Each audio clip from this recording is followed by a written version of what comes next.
శక్తి కేంద్రంగా ఉన్నటువంటి ప్రదేశంలో ఆ శక్తి క్షేత్రంలోకి మనం వెళ్ళినట్టయితే మన శరీరం కూడా చిన్న క్షేత్రమే కదా.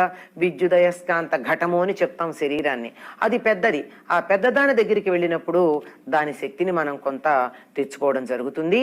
అందువల్ల దేవాలయానికి వెళ్ళినప్పుడు ఏం జరుగుతుంది అంటే మనలో శక్తి వస్తుంది. ఆ శక్తి వల్ల మనకి వచ్చినటువంటి కష్టాలని ఎదుర్కోగలిగినటువంటి సామర్థ్యం వస్తుంది. కష్టాలు రాకుండా పోవు, కాకపోతే వచ్చిన వాటిని ఎదుర్కోగలుగుతాం. అంతకుముందు బాబోయ్ కొండంత కష్టం అనుకున్నది గుడికి వెళ్ళొచ్చాక చిన్న గులకరాయిలాగా అనిపిస్తుంది. ఎప్పుడైతే అవతలదాన్ని మనం తక్కువగా చూస్తామో దాన్ని గెలవడానికి వీలవుతుంది.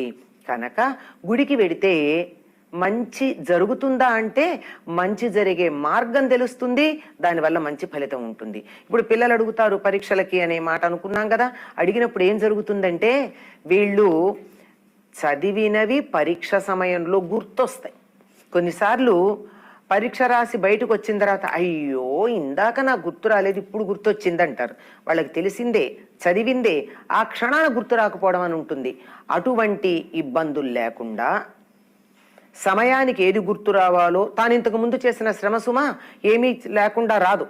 శ్రమపడి ఉంటే ఆ శ్రమకి తగిన ఫలితం వచ్చేటటువంటి వాతావరణాన్ని కల్పిస్తుంది. అది గుడికి వెళ్ళడం వల్ల మనకి జరిగేటటువంటి మంచి. అందువల్ల వెళ్ళి దూరంగా ఉండి ఏదో ఇలా ఒక చేత్తో నమస్కారం చేసి దూరం నుంచి నమస్కారం చేయడం కాదు. దేవాలయానికి వెళ్ళినప్పుడు అక్కడ కొంచెం సేపు కూర్చున్నట్టయితే ఆ శక్తి మనలో ప్రవేశించి మనం శక్తివంతులమవుతాం.